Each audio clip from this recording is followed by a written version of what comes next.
Cette tranquillité de la ville de Bouaké contraste avec la ferveur et l'ambiance qui règne dans la capitale du Béquet à la faveur du match Côte d'Ivoire-Mali, comptant pour la première journée des éliminatoires de la Coupe du Monde 2018. Les supporters ivoiriens d'ordinaire confiants et déterminés sont cette fois entre la méfiance et la détermination.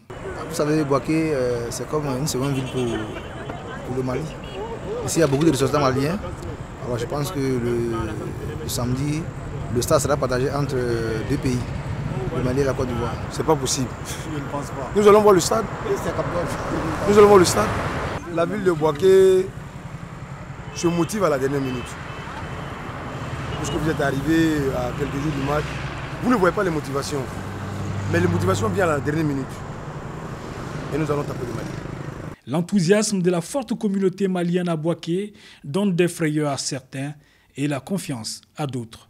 La qualification, le premier match, ça serait décisif. Et puis vu que non, actuellement le Mali aussi est venu un peu en renfort par rapport aux joueurs, tout ça, là, ils ont de meilleurs joueurs maintenant. Et puis bon, les joueurs de la Côte d'Ivoire, vraiment, ça serait un peu difficile parce que là, ils ne sont pas tout le temps en train de jouer ensemble. Bon. On sera plus nombreux que les Maliens ici. Il est vrai que Bouaké est une ville cosmopolite, mais quand même c'est une ville ivoirienne. Les Maliens ne peuvent pas dominer ici. Généralement les Maliens c'est les gueulards, c'est pour ça qu'ils font du bruit. Voilà.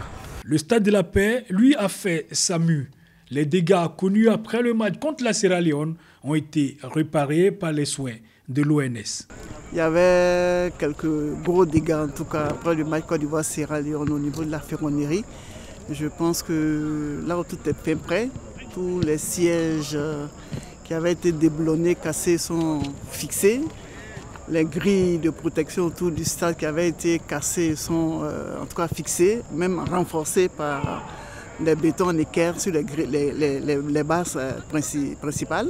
Nous avons même essayé d'augmenter la hauteur de 80 cm au niveau des barres de protection.